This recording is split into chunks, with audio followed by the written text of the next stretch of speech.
زمانے کی قسم تمام انسان خسارے میں ہے، سوائے ان کے جو ایمان لائے، جنہوں نے نیک عمل کیے، جنہوں نے ایک دوسرے کو حق کی نصیحت کی، جنہوں نے ایک دوسرے کو صبر کی تلقین کی۔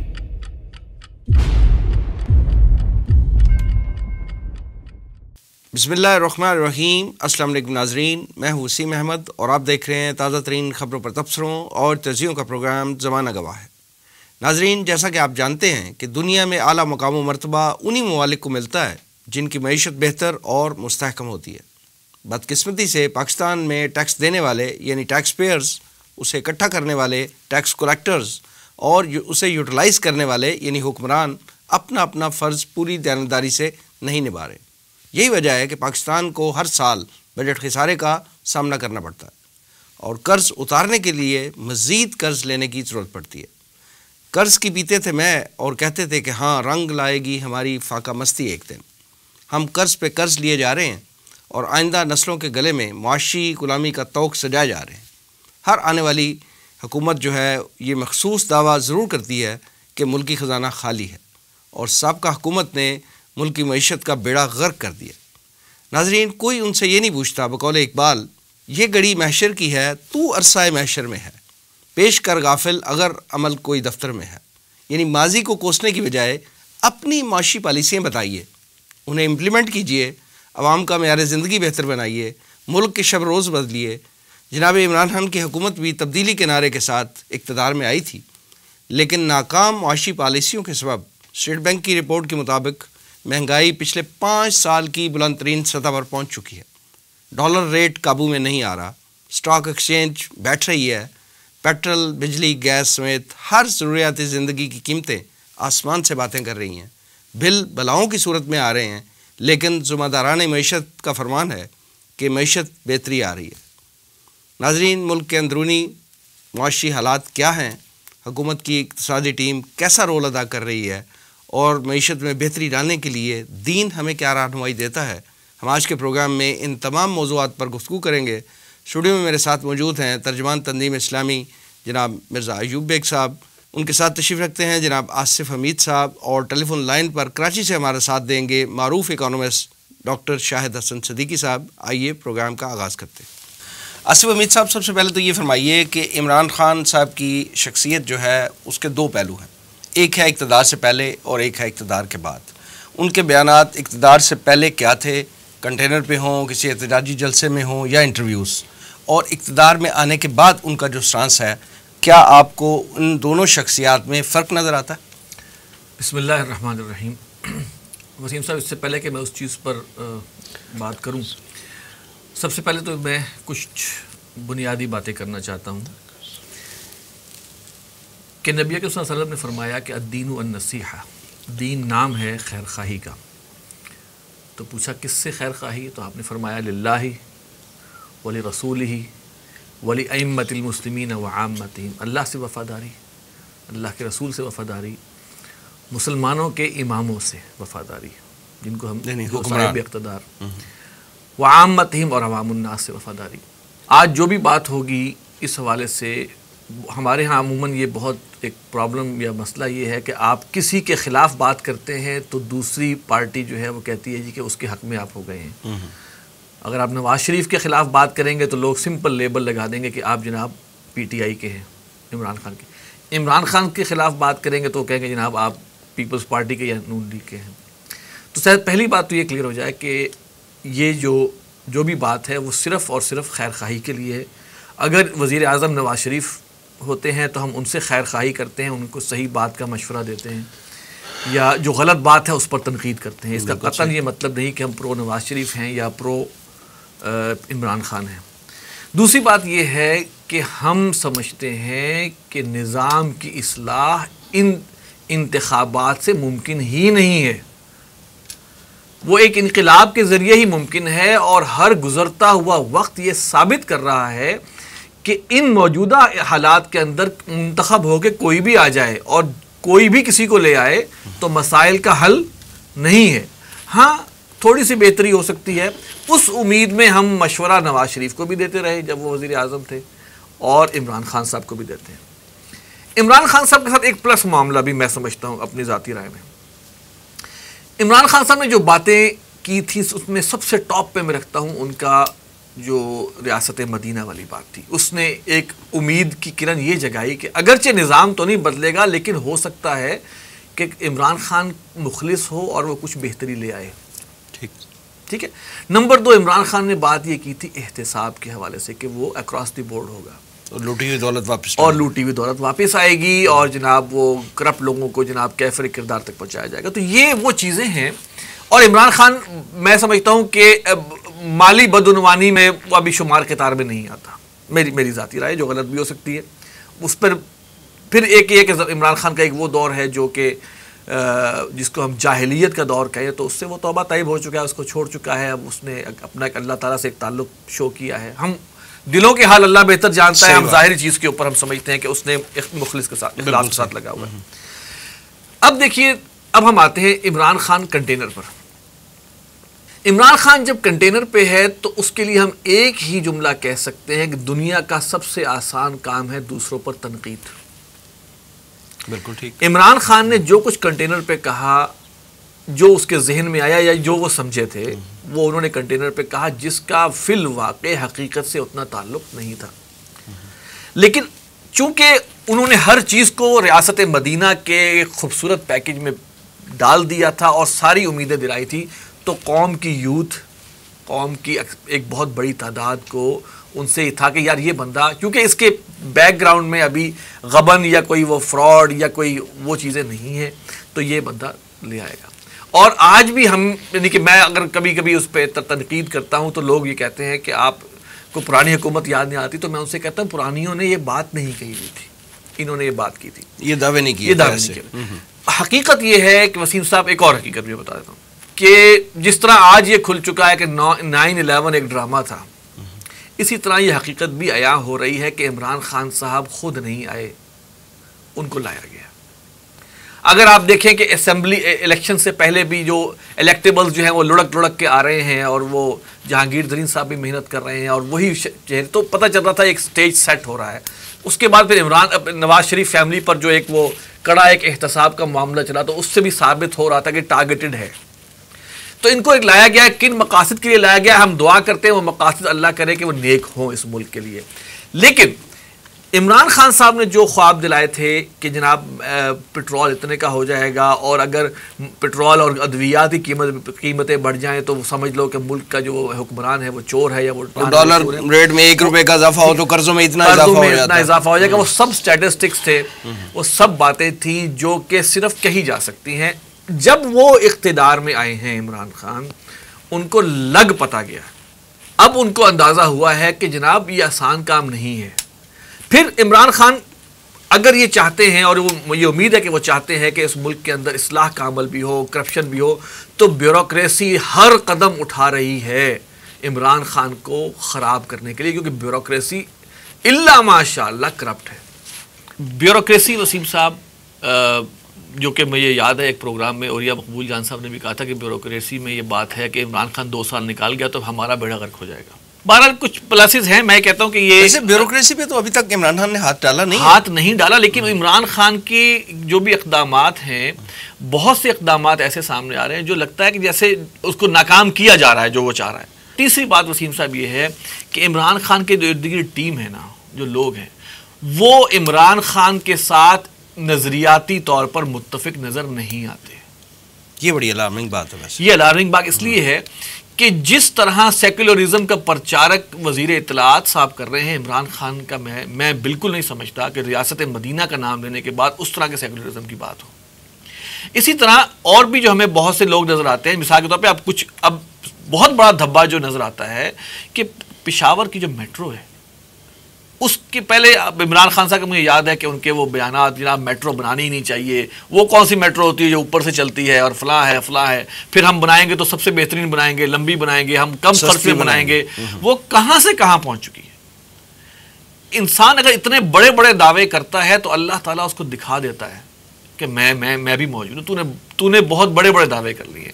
تو یہ میں سمجھتا ہوں کہ عمران خان صاحب کو اندازہ نہیں تھا جب وہ کنٹینر پہ تھے, جب وہ دھرنوں میں تھے, ان کو اندازہ نہیں تھا کہ وہ کیا کہہ رہے ہیں اور وہ ان چیزوں کو پورا کر پائیں گے کہ نہیں کر پائیں گے. اور وہ وقت نے ثابت کیا ہے کہ اب کے عمران خان اور اس وقت کے عمران خان میں بہت فرق ہے.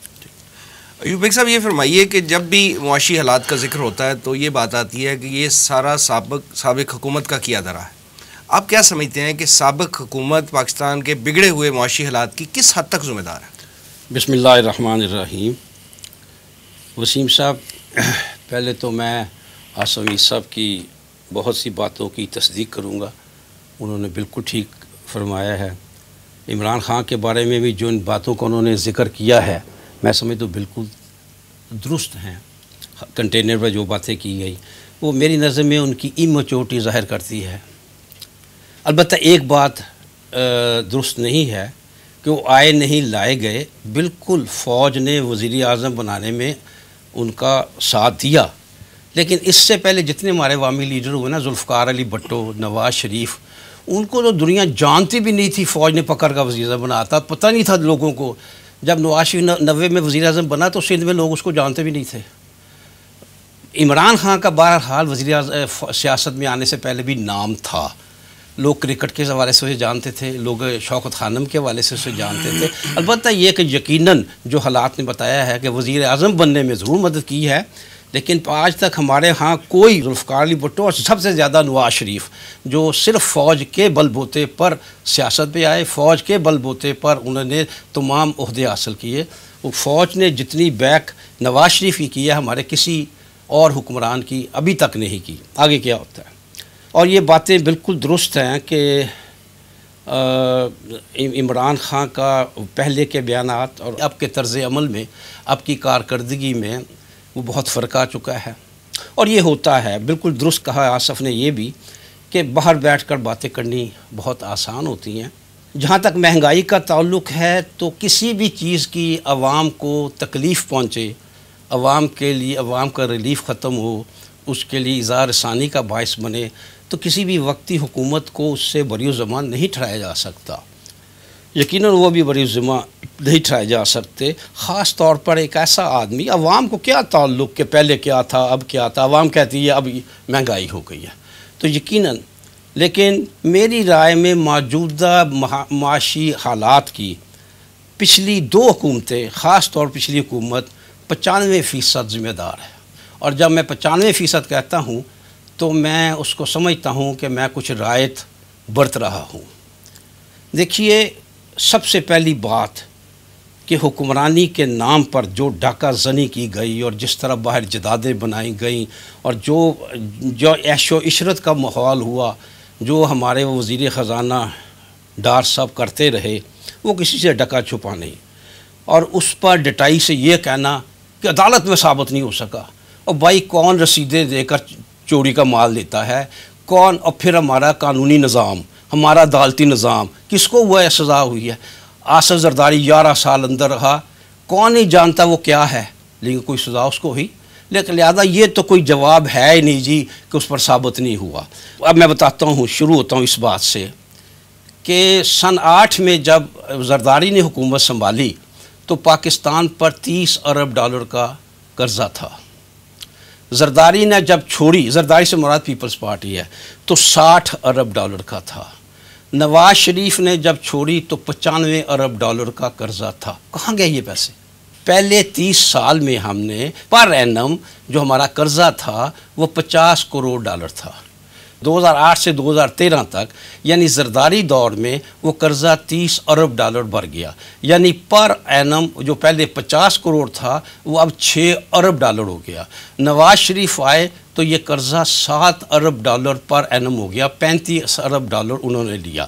اصل مسئلہ یہ نہیں ہے کہ قرضہ اب کتنا ہے. یہ سوال سب سے بڑا جو تکلیف دہ سوال ہے، جو ہماری سیکیورٹی کے لیے مسئلہ بن گیا ہے، وہ یہ ہے کہ کس ریٹ پہ لیا گیا. کیونکہ ایک وقت آ گیا تھا نواز شریف دور میں، اس سے پہلے زرداری دور میں بھی، کہ ممالک نے ہمیں قرضہ دینا بند کر دیا تھا. لہٰذا ہم نے بین الاقوامی بینکوں سے قرضہ حاصل کیا 22% پر.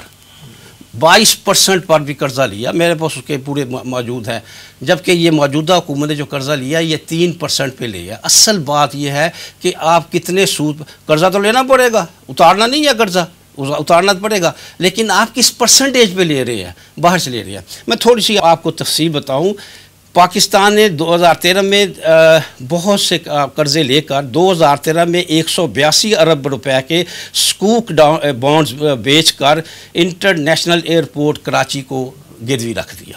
2015 میں 17 ارب روپے میں، 2016 میں 2 مرتبہ 16 ارب روپے لے کر کراچی کے ایئرپورٹ کے اگینسٹ قرضہ لیا۔ فیصل آباد پنڈی بٹیاں موٹر وے کو گروی رکھ دیا، اسلام آباد پشاور موٹر وے گروی رکھ دیا، اسلام آباد لاہور موٹر وے گروی رکھ دیا۔ یہ سب چیزیں مصدقہ ہیں، آپ اس کی تصدیق کر سکتے ہیں۔ اصل میں ان ساری چیزوں سے پھر ڈی ڈی آئی راجن پور اوکارا بائی پاس 2007 سے لے کر 2017 تک گروی رکھا گیا۔ یعنی ایسے خوفناک قرضے لیے گئے، غریب ملکوں کو قرضے لینے پڑتے ہیں۔ سوال یہ ہے کہ بین الاقوامی عالمی بینکوں سے لیے اور ان سے 22% تک قرضہ لیا، یہ ہے اصل بات جس کی وجہ سے ہمیں سیکیورٹی کے مسائل پیدا ہوئے باقاعدہ۔ اور میں یہ سمجھتا ہوں کہ اکثر کہا جاتا ہے اور کسی حقیقت ہوگی اس میں بھی کہ نواز شریف صاحب کے جانے میں جو ایک محرکات تھے ان میں سے یہ بھی تھا کہ فوج اب ان کو پسند نہیں کر رہی تھی۔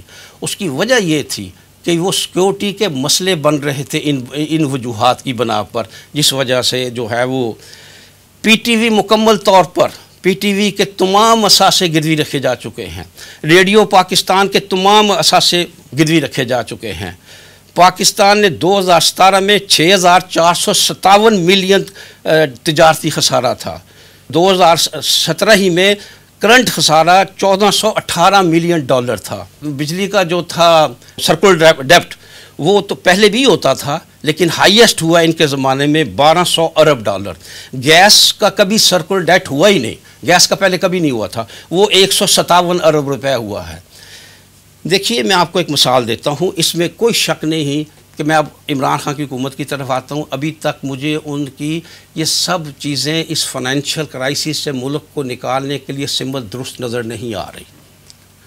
لیکن ایک مثال میں آپ کو دیتا ہوں، اس کا کیا حل ہے کہ ایک گھر کا سربراہ جس کی آمدن 30,000 40,000 ہے، وہ 70,000 80,000 لاکھ 2 لاکھ خرچ کرتا ہے، ادھر دے ادھر دے، خود خرچ کرتا ہے اور بالآخر بھاگ جاتا ہے یا بگا دیا جاتا ہے، تو اگلا جو گھر کا نیا سربراہ بنے گا وہ کیا مجبور نہیں کرے گا اپنے گھر والوں کو کہ پانی سے روٹی کھاؤ، مرچوں سے روٹی کھاؤ، وگرنہ یہ ہے کہ مارے جاؤ گے؟ تو عوام جو بل بلا رہی ہے، عوام کو تو ان حقائق کا نہیں معلوم، لیکن یہ ایسی بات ہے کہ اس قدر سختی ہے، اس قدر خزانے کا حال برا ہے۔ میں سمجھتا ہوں کہ اس برے وقت میں سعودی عرب اتنے اگر معمولی سودی شرح سے اور اسی طرح دبئی، امارات وغیرہ اور چائنا وغیرہ، آپ کو معلوم ہے کہ جب اسی عبوری حکومت کے دور میں الیکشن سے پہلے پاکستان ڈیفالٹ ہونے لگا تھا، عین موقع پر چائنا نے مدد کی اور وہ ڈیفالٹ سے بھی یعنی پی ٹی آئی کی گورنمنٹ ہونے سے پہلے بھی گھرے میں گرنے لگے تھے، لیکن یہ کہ وہ چائنا نے اس وقت بچایا، اب بھی یہ سب مل کر بچا رہے ہیں، تب ہماری گاڑی کو چل۔ لیکن بعض ماہرین نے کہا ہے کہ جس بری طرح پاکستان کو، دیکھیے اس میں بہت سے شکوک و شبہات کیے جا سکتے ہیں کہ اتنے خوفناک قرضے اتنے بڑے سود پر کیوں لیے گئے۔ بہرحال ماہرین کا خیال ہے کہ جو صورتحال اس وقت ہے، 10 سال کی زبردست محنت چاہیے ان قرضوں سے نجات حاصل کرنے کے لیے، یعنی اس صورتحال سے نکلنے کے لیے پاکستان کو۔ لیکن آپ کو یاد ہوگا اسی پروگرام میں میں نے نواز شریف کے دور میں کہا تھا کہ پاکستان میں جو اگلا حکمران آئے گا وہ اس دنیا کا بدقسمت ترین آدمی ہوگا۔ آپ کو یاد ہوگی میں نے یہ بات کہی تھی، اسی پروگرام میں کہی تھی کہ اگلا حکمران جو آئے گا وہ بدقسمت ترین آئے گا۔ بدقسمتی مزید یہ ہے کہ عمران خان صاحب امچورٹی کا مظاہرہ کر رہے ہیں۔ ان کے ساتھی بالکل آصف حمید صاحب نے درست کہا کہ ان کے ساتھی ان کے نظریاتی ساتھی نہیں ہیں، ان میں سے اکثر جو ہیں وہ ادھر ادھر سے پکڑ کر لائے گئے ہیں۔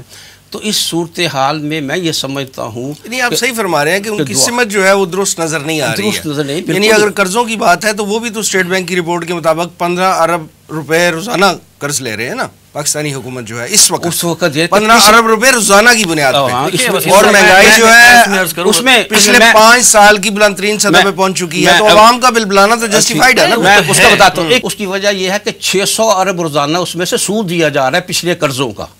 اور آپ کو معلوم ہے کہ پچھلے حکومت کی لی ہوئی یہ مصدقہ خبر ہے کہ سب جگہ آئی ہے کہ 9 ارب ڈالر ہم نے مئی میں ادا کرنے، مئی تک ادا. سر بات یہ ہے کہ قرضوں کی ادائیگی جو ہے وہ انکار تو کوئی حکومت نہیں کر سکتی. آنے والی حکومت جو ہے وہ یہ کہ میں نے پچھلی حکومت جو قرضے لیے تھے وہ میں واپس نہیں کروں گی، ایسا تو نہیں ہوتا نا. بات یہ ہے کہ قرضے تو دینے ہی دینے ہیں، وہ تو دینے ہی ہے نا ہر حال میں. یہ ایک ایسی مصیبت ہے سودی نظام کی جو گلے پڑی. اصل بات یہ ہے سودی نظام بھی آپ اس کی شرح پہ لیا گیا. لٹرلی اس پر صرف ماتم کیا جا سکتا ہے، جو بیگ صاحب نے اسٹیٹسٹکس بتائے ہیں ان پہ صرف ماتم کیا جا سکتا ہے کہ ایک یہ مثال ایسے نشئی کی ہے جو نشے کے لیے اپنے گھر کے برتن بھیج دیتا ہے. آج ہم وہاں کھڑے ہیں.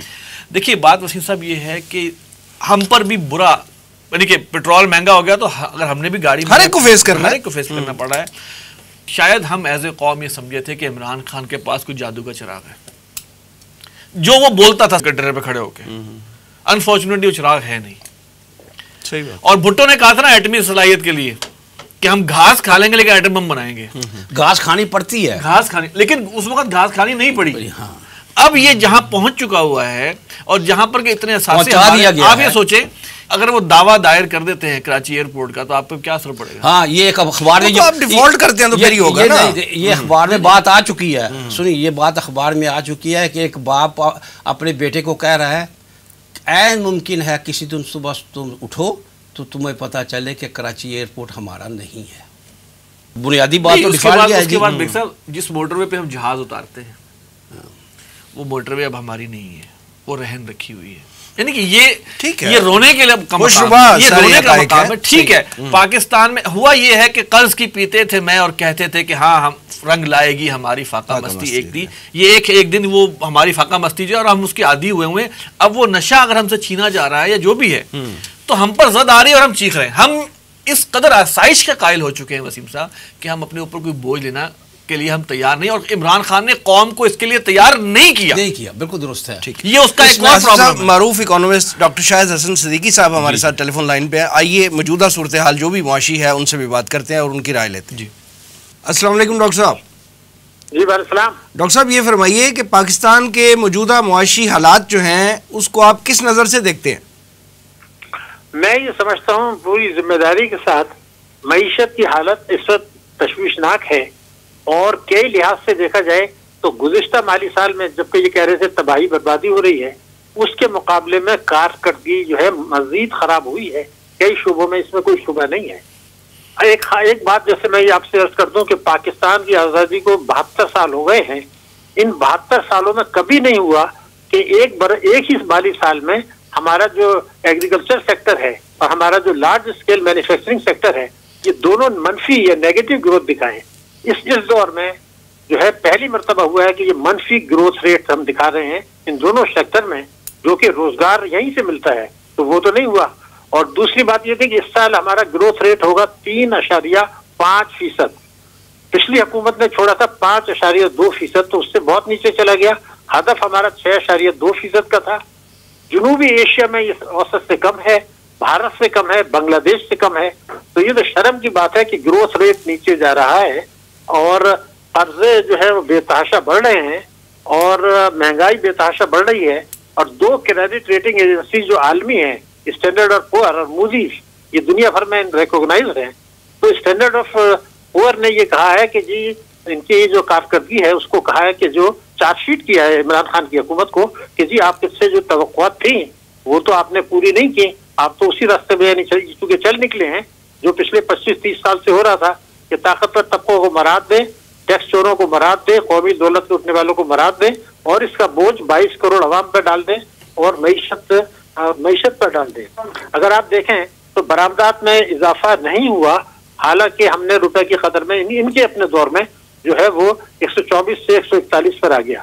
ٹریڈ ڈیفیسٹ میں کوئی کمی نہیں ہوئی جس کے دعوے کر رہے تھے، مگر جو ایک پریشانی ہے کہ فورن ڈائریکٹ انویسٹمنٹ جس کا یہ بہت کہہ رہے تھے جی پاکستان میں پیسہ برسنے لگے گا باہر سے، اس میں 22% کمی ہوئی ہے۔ بجٹ خسارہ جس کو ہم ام الخبائث یعنی مدر آف آل بیماریاں کہتے ہیں، آل ڈیزیز کہتے ہیں، وہ پچھلے سال کے مقابلے میں بڑا ہے اور یہ 7% سے تجاوز کر جائے گا۔ ملکی قرضے بے تحاشا بڑھے ہیں، بیرونی قرضے بے تحاشا بڑھے ہیں۔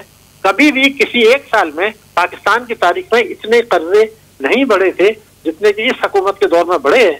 حالانکہ یہ کہتے تھے جی پہلے 10 سال میں قرضے دے کے لوٹا گیا، ہم تحقیقات کریں گے۔ تو اب یہ تحقیقات کیسے کریں گے جبکہ یہ اس دور میں ان میں اضافہ ہو گیا؟ اس کو میں کلیریفائی کر دوں کہ کوئی یہ نہ سمجھے کہ جی پچھلی معیشت میں قرضے تھے ہم نے واپس کر دیے۔ میں فیگر وہ دے رہا ہوں جو اضافہ ہوا، یعنی قرضے واپس کیے اس کے بعد آپ نے نہیں لیے، اضافہ جو ہوا ہے وہ پاکستان کی تاریخ میں سب سے زیادہ ہے اور کوئی 5000 ارب روپے کا اس سال ہو جائے گا، جبکہ پچھلے 10 سال کا اوسط تھا 2300 ارب۔ اور اسی طریقے سے بیرونی قرضے اور لائبلٹیز میں اس سال اضافہ ہو جائے گا 10 ارب ڈالر، جبکہ نواز شریف کے دور میں ہوا تھا 5 یا 6.8 ڈالر سالانہ۔ تو اگر یہ صورتحال ہے اور آپ کوئی بہتری نہیں کر رہے تو پھر تو یہ مایوسی کی بات ہے، پریشانی کی بات ہے، جس سے معیشت نہیں بلکہ میرے خیال سے سلامتی کو خطرہ ہے، کیونکہ ہم جنوب ایشیا کے وسط سے کم ہیں، بنگلہ دیش سے کم ہیں، ہم سری لنکا سے کم ہیں، ہم بھارت سے کم ہیں۔ اور بھارت جو ہے وہ ایک حکمت عملی اپنائی ہے۔ میں ضرور آپ کو یہ بتا دوں کہ وہ پاکستان کے ساتھ سرحدوں پر ٹینشن کر کے یہ چاہتا ہے کہ پاکستان کی معیشت کو تباہ کریں۔ ان کو بھی نقصان ہو رہا ہے لیکن ہمیں زیادہ ہو رہا ہے۔ تو وہ یہ سمجھتے ہیں کہ امریکہ کی مدد سے جب اس خطے کے چودھری بن جائیں گے تو وہ پھر اپنا یہ نقصان پورا کر لیں گے۔ ہم یہ بات نہیں سمجھ رہے، ہم یہ کہہ رہے ہیں کہ جناب سرحدوں پہ تناؤ ہے، تو بھائی وہ تو ان کی پالیسی کا حصہ ہے، ان کو آپ یہ کیا امن کا پیغام دے رہے ہیں؟ وہ تو ایک اسٹریٹجی ہے کہ امریکہ نے یہ کہا ہے اس خطے میں اس کو جو ہے بالادست کرنا ہے اور پاکستان واحد رکاوٹ ہے۔ تو حکمت عملی بنائے گی کہ سرحدوں پہ ٹینشن کریں، پاکستان معیشت ملک قرار دیں تاکہ ان کی معیشت گرے۔ تو بھارت کا آج کی تاریخ میں ٹیکسوں کی وصولی جی ڈی پی کے تناسب سے ہم سے زیادہ ہے۔ بھارت میں تعلیم کا اخراجات ہم جی ڈی پی کے تناسب سے ہم سے زیادہ ہے۔ بھارت میں جو ہے صحت کا ایکسپینڈیچر ہم سے زیادہ ہے۔ صرف ہم ایک چیز میں آگے ہیں، وہ دفاع اور سیکیورٹیز کے ایکسپینڈیچر۔ اور آپ یہ دیکھ رہے ہیں کہ دہشت گردی کی وارداتیں ہو رہی ہیں، تو اس سال ہماری سیکیورٹی ایکسپینسز بھی بڑھ گئے اور تعلیم اور صحت کا بجٹ ہم نے کم کر دیا۔ تو یہ سوچیں کہ ہم کس طرف جا رہے ہیں، ہماری سیکیورٹی کو خطرہ ہے۔ سر آپ نے ٹیکسوں کی وصولی کی بات کی ہے، تو جناب عمران خان اقتدار میں آنے سے پہلے یہ کہا کرتے تھے کہ میں ایف بی آر میں ریفارمز لاؤں گا اور 4000 ارب روپیہ جو ایف بی آر روٹین میں اکٹھا کرتا ہے وہ بڑھا کر ڈبل کر دوں گا اور 8000 ارب روپیہ اکٹھا کروں گا۔ لیکن ان کے جو پہلی مالی سال ہے اس کے پہلے 9 ماہ میں جو ریونیو ٹارگٹ ہے اس میں 250 ارب کا شارٹ فال آیا ہے ٹیکسز میں۔ آپ کیا سمجھتے ہیں کہ عمران خان جو ہیں یہ ٹیکس گزار کا، ٹیکس پیئرز کا اعتماد کیوں نہیں حاصل کر سکے ابھی تک؟ دیکھیے ان کی مسئلہ ان کا کیا ہے میں آپ کو بتا دوں۔ انہوں نے جو یہ بات کی تھی کہ ہم ایف بی آر کی اصلاح کریں گے، ایک اور بات بھی کی تھی جو میں آپ کو بتا دوں۔ ہم اقتدار میں آنے کے 100 روز کے اندر عدل پر مبنی، انصاف پر مبنی ٹیکسوں کا نظام بحال کریں گے، نافذ کریں گے۔ اس کا مطلب یہ ہوتا ہے کہ وفاق اور صوبے ہر قسم کی آمدنی پر ٹیکس لگائیں گے، معیشت کو دستاویزی بنائیں گے، کالے دھن کو سفید ہونے سے روکیں گے اور کوئی ٹیکس ایمنسٹی کا جواز پیدا نہیں ہوگا۔ اگر یہ کرتے تو وہ 8000 نہیں، ہمارا ہدف ہوتا ہے اس سال 9000 ارب روپے کا، جو پاکستان کی استعداد ہے۔ 8000 تو انہوں نے ذرا کم کر کے کہا تھا، مگر میں آج آپ کو کہہ رہا ہوں کہ اگلے سال بھی یعنی 30 جون 2020 کو بھی اس ہدف کے قریب بھی نہیں ہوں گے بلکہ بہت پیچھے ہوں گے۔ اور یہ بھی میں آپ کو ریکارڈ کی بتا دوں کہ ان کے دور میں جو پچھلا سال جب کہ تباہی ہو رہی تھی بقول ان کے، ٹیکسوں کی وصولی اسٹیٹ بینک کے جو ہے وہ اعداد و شمار کے مطابق خراب ہوئی ہے۔ مالی سال 2018 کا جب پاکستان میں ٹرموائل تھا آپ کو پتا ہے، تو اس کے مقابلے میں اس سال خراب ہوئی ہے، بڑی نہیں ہے۔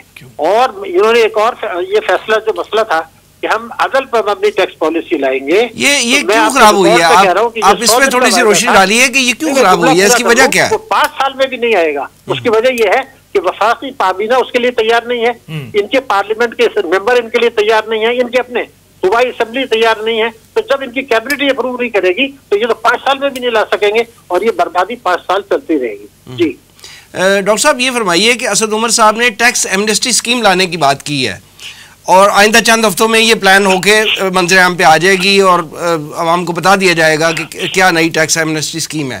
یہی ٹیکس ایمنسٹی اسکیم جب نواز شریف دور میں آئی تھی تو عمران خان اور پی ٹی آئی کی حکومت پی ٹی آئی کی جو پارٹی ہے وہ اس وقت بہت زیادہ کرٹیسائز کرتے تھے اس ایمنسٹی اسکیم کو اور کہتے تھے کہ یہ فائنینشیل NRO ہے اور ہم اقتدار میں آ کے جن لوگوں نے اس ایمنسٹی اسکیم سے فائدہ لیا ان کو انویسٹیگیٹ کریں گے. جب اقتدار میں آئے ہیں تو خود ایمنسٹی کا اعلان کر رہے ہیں, تو کیا یہ واقعتاً فائنینشیل NRO نہیں ہوگا ٹیکس چوروں کے لیے؟ یہ فائنینشیل NRO سے بڑھ کے غداری ہے پاکستان کے ساتھ. اس کی وجہ میں آپ کو بتا دوں کہ جب ایک آدمی ٹیکس ایمنسٹی اویل کرتا ہے تو وہ کیا کہتا ہے؟ وہ کہتا ہے جی میں چور ہوں, میں نے ٹیکس چوری کی ہے, میں نے رشوت لی ہے, میں نے ڈرگ اسمگلنگ کی ہے. وہ ہر قسم کے جرم کا اقرار کرتا ہے. آپ اپنا حصہ لیں اور مجھے جو ہے وہ کلین چٹ دے دیں. مجھے نہیں, کلین چٹ بھی دے دیں, بعد میں اقتدار میں بھی شامل کر لیں. مگر جو چیز میں آپ کو بتا رہا ہوں وہ تو آپ نے بالکل صحیح کہا کہ انہوں نے کہا تھا کہ ہم ان کیسز کو ری اوپن کریں گے. جی بالکل. مگر سوال یہ پیدا ہو رہا ہے کہ انہوں نے اس سے پہلے ایک لیٹر ایشو کر دیا تھا, میں تاریخ آپ کو بتاتا ہوں 22 جنوری کو, اور اس میں یہ کہا تھا کہ جو پچھلے ایمنسٹی تھی جو تحقیقات کر رہے ہیں وہ فوراً بند کر دیں. یہ پرائم منسٹر کا حکم ہے. 22 جنوری کو یہ لیٹر ایشو ہوا تھا. اب جو چیز میں آپ کو بتا رہا ہوں, ہندوستان نے جو یہ ٹیکس ایمنسٹی لے کر آیا تھا مودی, جو ہمارا دشمن ہے اور وہ اپنے ملک کو کہاں لے جا رہا ہے, اس نے کہا تھا میں 100 روپے پر 45 روپے ٹیکس لوں گا جو ٹیکس چور ہیں, اور ہم نے جو ہے 2 سے 5% لیا تھا. اور اس وقت FBR نے یہ کہا تھا کہ جو اس ٹیکس ایمنسٹی سے فائدہ نہیں اٹھائے گا وہ اس کی نسلیں بھی روئیں گی, ہم ان کو تباہ کر دیں گے. اور اب عمران خان نے بھی کہا تھا اب یہ دوسرے جو لا رہے ہیں, تو پہلا قانون معیشت کا یہ ہے کہ اگر آپ کی معیشت دستاویزی نہیں ہے, کالے دھن کو آپ سفید کر رہے ہیں, تو وہ ناکام ہوگی, کیونکہ کالا دھن پیدا ہوتا رہے گا. دنیا کے کسی ملک نے اتنی ٹیکس ایمنسٹی نہیں دی جتنی انہوں نے دی ہے. تو یہ قومی المیہ ہے. فائنینشیل NRO تو بہت ہلکا لفظ ہے, یہ قومی المیہ ہے. یہ پاکستان کی پیٹھ میں چھرا گھونٹنے کی سازش ہے. عدل کی مبنی پالیسی کہاں چلی گئی؟ پھر آپ یہ جو ہے اکاؤنٹیبلٹی کیوں کر رہے ہیں؟ جب آپ ہر اپریل میں آئی تھی, 18 میں پھر آ گئی, تو آپ نے 13 ٹیکس ایمنسٹی آپ دے چکے ہیں. تو پھر کائیں کا احتساب, کائیں کا NRO اور کائیں کی احتساب کورٹس, تو سپریم کورٹ کیوں نہیں نوٹس لیتا؟ میں تو حیران ہوں. ان کو یہ کہنا چاہیے کہ بھئی یہ آپ کیسے لا سکتے ہیں؟ یہ تو آپ نے اسٹیٹ کے خلاف جرم کیا ہے. تو اگر اس کے میں ایمانداری سے ٹیکس اگر دیتا ہوں تو میں تو 35% دوں, اور جو چوری کر رہے ہیں وہ اس کا آدھا بھی دے. اور عمران خان صاحب نے ایک اور کیا تھا جو لوگوں نے زیادہ نہیں کیا, میں آپ کو ریکارڈ میں بتا رہا ہوں. انہوں نے کہا تھا وہ لوٹی ہوئی دولت ہم واپس لائیں گے باہر سے جی. لیکن آنے کے بعد انہوں نے یہ قانون بنا دیا ہے کہ جو آف شور میں چوری کا پیسہ پڑا ہے وہ اگر یہاں پاکستان نہ لانا چاہیں تو ہمیں کوئی اعتراض نہیں ہے. تو آپ تو یہ کہہ رہے ہیں لوٹی ہوئی دولت باہر ہی رکھ لو آف شور میں, تو یہ تو پاکستان کی سلامتی کو کہاں جائے گا؟ یہ بڑی سنجیدگی سے غور کرنے کی ضرورت ہے. ڈاکٹر صاحب فائنلی یہ فرما دیجیے کہ ہماری حکومت جو ہے, عمران خان صاحب کی حکومت جو ہے IMF کے پاس جانے کا ارادہ رکھتی ہے لون لینے کے لیے, اور آئندہ 2 ماہ میں بجٹ بھی آنے والا ہے. تو آپ کیا سمجھتے ہیں کہ یہ دونوں ایونٹس کے بعد اگر IMF کے پاس بھی جاتے ہیں ہم لون لینے کے لیے اور پھر بجٹ بھی آ جاتا ہے, مہنگائی کا عالم کیا ہوگا ملک میں؟ دیکھیے اس میں آپ کے روپے کی قدر مزید گرے گی. نمبر 1, انٹرسٹ ریٹ مزید بڑھیں گے, پیٹرول بجلی اور گیس کے نرخ مزید بڑھیں گے. اس کے بعد جو ہے وہ عوام پر نئے انڈائریکٹ ٹیکسز لگائیں گے. قومی اثاثے اونے پونے بیچیں گے جس میں غیر ملکی بھی لے سکتے ہیں. معیشت کی شرح نمو سست ہوگی, اور میرا اپنا اندازہ یہ ہے کہ تقریباً 40 لاکھ آدمی جو پہلے غریب نہیں تھے وہ غربت سے نیچے چلے جائیں گے. اور اس سال ابھی بھی کم سے کم جو ہے وہ 12 لاکھ آدمی مزید بے روزگار رہ جائیں گے ملک میں.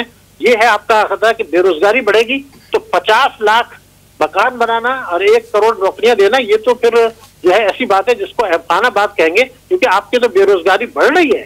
جب آپ کا ہمارا 8% سے کم گروتھ ہو رہا ہے تو مہنگائی بھی بڑھے گی اور بے روزگاری بھی بڑھے گی, اور آپ کی جو ہے وہ ٹیکسوں کی وصولی بھی نیچے رہے گی, ایمنسٹی بھی آ جائے گی, تو قرضوں کا بوجھ بھی بڑھے گا. اثاثے غیر ملکی جب بیچ دیں گے تو ایسٹ انڈیا کمپنی کا دور ایک نئی شکل میں واپس آ جائے گا, اور عوام کچلے جاتے رہیں گے, متوسط طبقہ کو کچلا جاتا رہے گا. چھوٹے بچے جن کو مناسب غذا نہیں ملتی, ان کا علاج معالجہ نہیں ہوگا, اسکول نہیں جائیں گے. 23 ملین بچے اسکول نہیں جا رہے ہیں.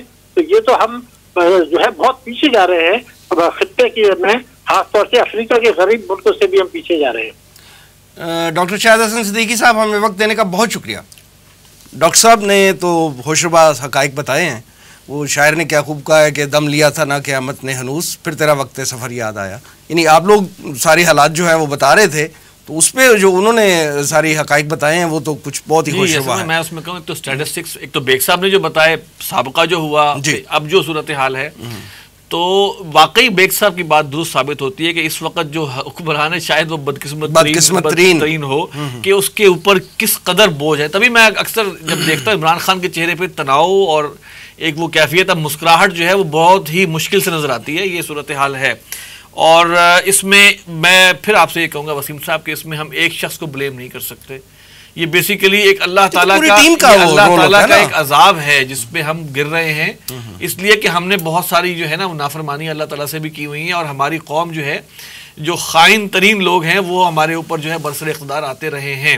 اب آپ یہ دیکھیں کہ جب یاد ہوگا کہ جب نہرو نے کہا تھا کہ آزادی کے بعد جو جاگیرداری ہے میں ہندوستان میں ختم کر دوں گا، تو جتنے جاگیردار تھے وہ مسلم لیگ میں آ گئے.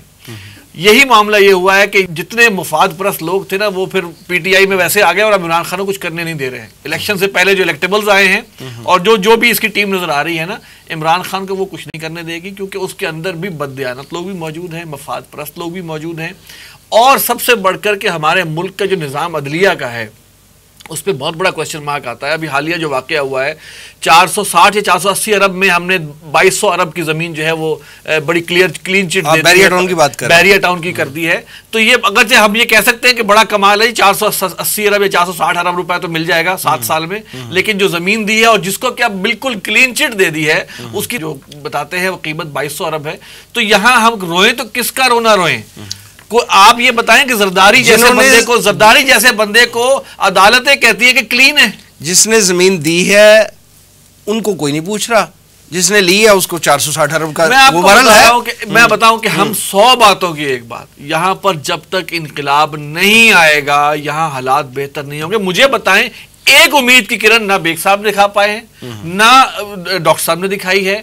یہاں پہ لٹرلی واقعہ یہ ہوتا ہے کہ کہتے ہیں نا وہ جب تک کہ یہ نظام کو تہو بالا نہ کرتے نا اس وقت تک یہ اس نظام کو بدلے بغیر ہم سمجھے کہ بہتری آئے، میں نہیں سمجھتا. آگے تو مزید جو ہے وہ ہمیں کھائی نظر آ رہی. جی بیگ صاحب آپ کا کیا تبصرہ ہے ڈاکٹر شاہد حسن صدیقی صاحب کی گفتگو کے حوالے سے؟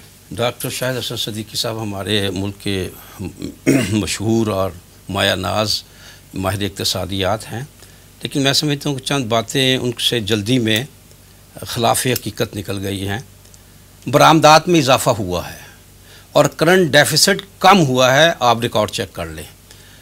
اور یہ چیزیں ہو جاتا ہے کسی بھی، انہوں نے ایسا نہیں کہ انہوں نے جان بوجھ کر ایسا کیا ہوگا، یہ آدمی کی بات کرے تو ہو جاتی. کرنٹ ڈیفیسٹ میں تو حیران کن کمی آئی ہے، لیکن اس کے باوجود میں یہ کہتا ہوں کہ جو میرے سامنے جو چیز ہے وہ یہ ہے کہ یہ جو پہلے آصف نے بھی بات کی تھی عمران خان کی وہ کنٹینر پہ چڑھ کے بعد، اور بالکل ٹھیک تھی. امچورٹی کی اور صحیح سمت کا نہ ہونا اپنی جگہ پہ بالکل درست ہے. دیکھیے خاص طور پہ یہ ٹیکس ایمنسٹی کی بھی بات ہی کر لیں، بڑے زور سے اس نے کہا تھا، بڑی اس نے اس کی مخالفت کی تھی، لیکن خود کرنی پڑ گئی ہے. اگر جب بات پھر وہاں جائے گی کیوں کرنی پڑی ہے، پیچھے کیا حالات تھے، لیکن یہ سوچ لینا چاہیے تھا بات کرتے وقت کہ مجھے کیسی حکومت ملے گی. اگر مجھے اندازہ تھا کہ آنے والا حکمران بدقسمت ہوگا تو جو شخص وہ حکومت حاصل کرنا چاہتا تھا اس نے کوئی اپنا ہوم ورک نہیں کیا تھا.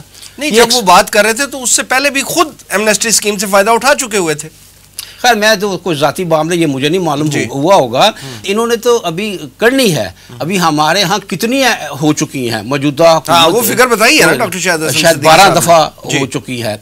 اور آئی ایم ایف پچھلے 5 سال میں ہم نے 3 دفعہ اس سے رجوع کیا ہے. اور ایک بات اور آپ کو خاص طور پر آپ نے بڑے زور سے کہی تھی نا کہ وہ اسٹیٹ بینک کہتا ہے کہ 5 سال کی بلند ترین سطح پہ یہ رپورٹ دی ہے، ٹھیک ہوگی. پچھلے 70 سال میں میں نے ایسی کم 7 رپورٹیں پڑھی ہیں اسٹیٹ بینک کی کہ پچھلے 5 سال سے جو ہے وہ بدترین سطح پہ 7 رپورٹیں آپ کو 70 سال میں مل جائیں گی. یہ بھی ہمارے لیے جس معام کے عادی ہو گئے کہ ہر دفعہ ہمیں بتایا جاتا ہے. پیرامیٹر تو رکھتے ہیں نا ہر سال کے کمپیریزن کرنے کا، کہ وہ واقعی وہ اگلا جو 5 سال ہے وہ پچھلا والا بہتر نظر آ رہا ہوتا ہے. پچھلا بہتر نظر آ رہا ہے، کارکردگی بہتر ہوگی تو پچھلا جو ہے وہ بہتر نظر آئے گا. بہتر تو ہو نہیں رہی، یہی بات ہے نا. ویسے میں سمجھتا ہوں کہ یہ دیانتداری کا تقاضا نہیں ہے کہ 6 ماہ میں ان چیزوں کا کہا جائے کہ یہ نہیں ہوا.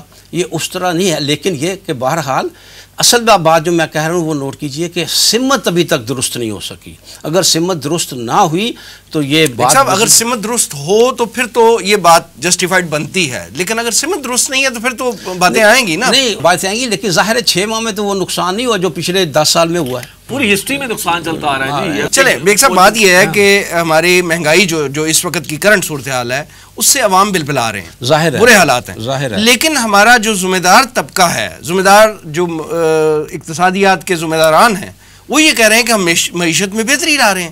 تو یہ کنٹراڈکشن نظر نہیں آ رہی آپ کو کہ کیا ہے؟ آپ نے کبھی حکومت کے ذمہ داران سے 70 سال میں سنا ہے کہ بہتری نہیں آ رہی؟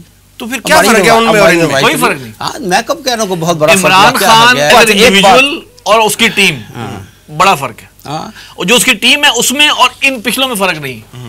تو ان کی باتیں وہی ہیں، وہ تو سب ہری لہٰذا یہ ظاہر ہے اگر وہ بات صحیح ٹریک پر نہ آئی تو سارا اثر تو عوام پہ پہلے بھی عوام پر آیا ہے. اب بھی اگر حکومت نے اپنی گورننس درست نہ کی، اپنا معاملہ صحیح نہ کی، اپنی معاشی پالیسی درست نہ کی تو پھر وہ عوام پسیں گے تو عوام ہی.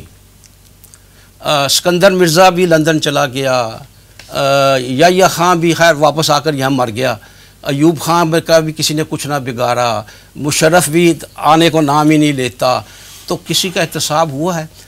اور آج جو ہم جس حال میں پہنچے ہیں اس کا مطلب یہ ہوا کسی نے اچھا نہیں کیا، تبھی تو یہ ہوا نا کہ کسی نے اچھا نہیں کیا.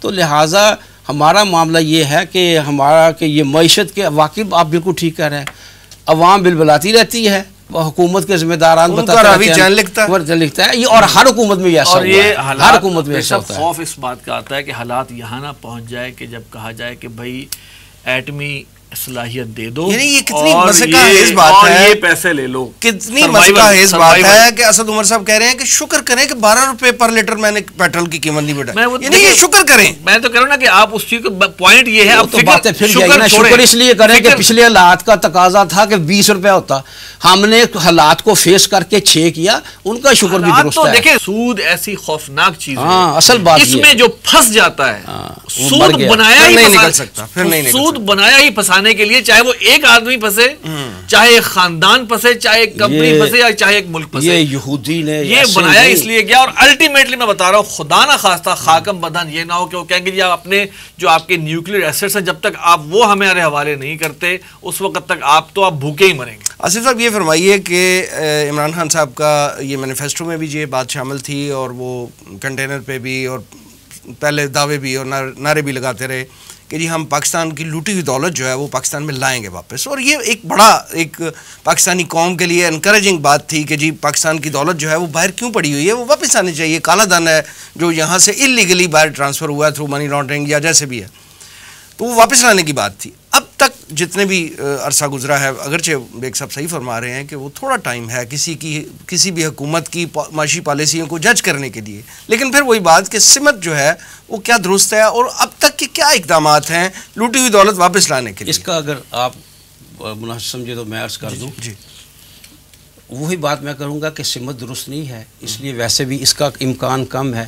باقی رہ گیا ہمارے جو قوانین ہیں نا، وہ آپ 5 سال تک 10 سال تک کوئی توقع نہ رکھیں، ان قوانین کے تحت کسی صورت دولت واپس نہیں لائی جا سکتی. تو کچھ نئے قوانین آ رہے ہیں پھر. اگلا مسئلہ تو ڈاکٹر شاہد حسن صدیقی صاحب تو کہہ رہے ہیں انہوں نے الاؤ کر دیا کہ جی آپ آف شور کمپنی کے ذریعے باہر پیسہ رکھیں. ان کو پاس کرنے والے اسمبلی میں بیٹھے ہیں، وہ چور ہیں. یہی بات ہو رہی ہے نا کہ نئے قوانین آئیں گے تو پھر ہوگا نا. انہیں کی دولت باہر پڑی، وہ پاگل ہیں لے کے آئیں گے. نہیں ایک بات یہاں ایک فرق ہے. دیکھیں اس حکومت کے پاس صرف قومی اسمبلی میں سمپل میجورٹی ہے، قانون تو یہ بنا ہی نہیں سکتے کوئی قانون. یہ اس لیے کہ سینٹ میں جو ہے وہ اپوزیشن کی اکثریت ہے، تو یہ تو کوئی قانون بنا ہی نہیں سکتے. ان کے لیے تو ممکن ہی نہیں ہے کہ یہ کوئی قانون بنائے. لہذا باہر گئی دولت کی واپسی کی کوئی امید ناممکن ہے، توقع نہ رکھیں. اپوزیشن کبھی کرے گی تعاون اس معاملے میں، کبھی بھی نہیں کرے گی. اور اپوزیشن تعاون نہیں کرے گی تو قانون کبھی بالکل کسی صورت بن نہیں سکتا. نہیں آپ کیا سمجھتے ہیں کہ اگر یہ حکومت جو ہے یہ بل لے کے آئے قوانین پاس کرنے کا، تو عوامی پریشر نہیں ہوگا کہ یہ پیسہ واپس لائیں؟ جو مخالفت کرے گا وہ غدار ٹھہرے گا. عوامی پریشر نے پہلے کیا کیا؟ وہ وہاں بیٹھے ہوئے ہیں، وہ آنے دیں گے. وہ عوامی پریشر کیا ہے؟ سڑکوں پہ نہیں. دوسری بات یہ ہے کہ سینٹ میں اپوزیشن کی ہے، ان کے مطابق زیادہ اپوزیشن کے پیسے باہر پڑے ہوئے ہیں، تو اپوزیشن سینٹ میں اپوزیشن کیسے اجازت دے گی؟ زرداری کی پیپل پارٹی اجازت دے گی، نون کی اجازت دے گی کہ باہر کے پیسے باہر آ جائیں، اور سینٹ میں ان کی اکثریت ہے، تو ممکن ہی نہیں ہے قانون بن سکے. ٹھیک.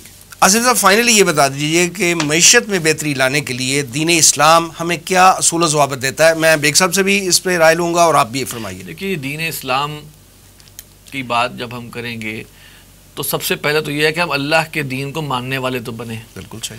سود اللہ اور اس کے رسول کے خلاف جنگ ہے، وہ ہمارے ہاں بالکل ہنی امبریا جائز بھی ہے اور چل بھی رہی ہے. کس ہم دین اسلام کی لانے کی بات کرتے ہیں. دوسری بات یہ ہے کہ اس کی پاداش میں سود کے نظام میں جکڑے جانے کے بعد ہمارے ساتھ جو سلوک ہو رہا ہے وہ ہم سب کے سامنے ہے. ٹھیک ہے. عدالتی نظام کے معاملہ ہے کہ 1935 اور اس سے وہ ہمارے عدالتی نظام چل رہا ہے، اس کے اندر اصلاحات یا نہیں ہوئی، اور جو یہ لوگ ہمارے غبن کر رہے ہیں ان کو پکڑنے کا، اور دے آر سو اسمارٹ کہ ان کو پتہ ہے کہ کس طرح ہم نے بچنا ہے، اور وہ بدترین لوگ بھی جو ہیں وہ کلین چٹس لے کر جو ہے وہ ہمارے صدر بھی منتخب ہو جاتے ہیں اور ان کے خلاف تمام مقدمے بھی واپس ہو جاتے ہیں. تو یہ عدالتی نظام ہمارا، یہ کل کا کل نظام ہمارا جو ہے وہ صحیح نہیں ہے. تھوڑی بہت بہتری یہ وہی بات ہے کہ ایک کینسر کا پیشنٹ ہے، اس کینسر کے پیشنٹ کا ایک پھوڑا کہیں نکلا تو آپ اس کو آپریٹ کر کے ٹھیک کر دیتے، کینسر تو اندر موجود ہے. ہم نے اصل میں اللہ تعالیٰ سے کی ہوئی ہے اعلان بغاوت. پاکستان کا مطلب کیا؟ لا الہ الا اللہ. اور اس نعرے کو ہم نے صرف ایک سلوگن کی حد تک رکھا ہے. اللہ تعالیٰ کو ہم نے اپنے ہر چیز سے نکال کے باہر کر دیا ہے. جب تک ہم اس چیز کو صحیح نہیں کریں گے اللہ کی ناراضگی، اللہ کا عذاب ہم پر رہے گا. تنظیم اسلامی جو ہے وہ یہی تو پیغام دے رہی ہے کہ اللہ کے بندو اس نظام کو لے کے آؤ. وہ نظام لاؤ گے تو اللہ کا وعدہ ہے کہ تمہیں تمکن بھی عطا کرے گا، تمہیں خوف سے امن کی کیفیت میں بھی لے کے آئے گا. وہ نظام جب تک تبدیل نہ ہو، اب بھی ہم عمران خان کا اگر آیا ہوا یہ جو حکومت اگر فیل ہو جاتی ہے تو سچ پوچھے اس نظام سے دل اٹھ گیا ہے. اور واقعی ہمیں رجوع کرنا چاہیے اور سوچنا چاہیے کہ ہم سے غلطی کہاں پر ہوئی اور اس کو ہم کیسے ٹھیک کریں، ورنہ اگلی حکومت آئے گی وہ عمران خان کا رونا روئے گی بدترین. اور آخر میں کیا ہوگا کہ ویسٹرن جو پاورز ہیں وہ آپ سے کہیں گے روٹی چاہیے. اچھا آپ ذرا یہ قادیانیوں کو ذرا سٹیٹس ذرا کلیئر کریں، ان کا روٹی چاہیے. گیز اور لیسبین کے ذرا حقوق بحال کریں نا اپنے ملک کے اندر. وہ آپ کو وہاں پر وہ سزائے موت کا خاتمہ، روٹی چاہیے. یہ گستاخ رسول والے معاملے کو ذرا ڈائلیوٹ کرو. یہ کر کے آپ کو روٹیاں دیں گے، وہ پیسے دیں گے، ورنہ وہ FATF میں بھی آپ جائیں گے، وہ حقوق انسانی کے خلاف بھی آپ ہو جائیں گے، ہر چیز میں ہو جائیں گے، اور وہ جکڑتا چلا جا رہا ہے معاملہ. اصل وقت ہے توبہ کا. ایوب ایک صاحب آپ فرمائیے کہ دین ہمیں کیا رہنمائی دیتا ہے معیشت کی بہتری میں؟ دیکھیں جی، میں سمجھتا ہوں کہ معیشت کے حوالے سے قرآن پاک نے ہمیں سنہری اصول دے دیے. گویا دریا کو کوزے میں بند کر دیا. دو ہیں سمجھ لیجیے نیگیٹو اور ایک ہے پازیٹیو. نیگیٹو کیا ہے؟ سود، سٹہ، جوا، حرام بند. ٹھیک، یہ ہو گیا. اور دوسرا کیا ہے؟ ارتکاز دولت کی اجازت نہیں ہے. دولت ایک جگہ کٹھی یہ گردش کرے گی، اس کو بہرحال وہ پھر تفصیل کی بات ہے. اور پازیٹیو میں کیا دیا؟ زکوٰۃ. ہر صاحب نصاب کو زکوٰۃ دینی ہوگی، اور حکومت وقت کم از کم ظاہر پر ضرور زکوٰۃ لے گی، قانونی ذریعے سے لے گی. پھر یقیناً ایسا معاشرہ بھی پیدا ہو جائے گا جو باطنی اموال پر بھی جو ہے وہ زکوٰۃ دیں گے. تو یہ دو اصول دے دیے ہیں.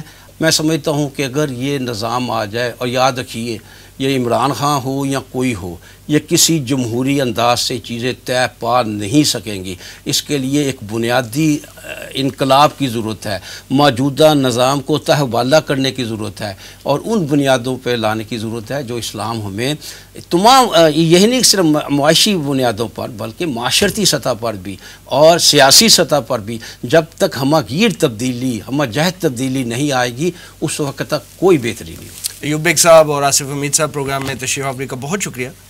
ناظرین یہ تھا آج کا پروگرام. آج کے لیے اتنا ہی. اس پروگرام کا فیڈ بیک ضرور دیجیے گا. ہمارا ایڈریس ہے media@tanzeem.org. اگلے پروگرام تک کے لیے وسیم احمد کو اجازت دیجیے. اللہ نگہبان.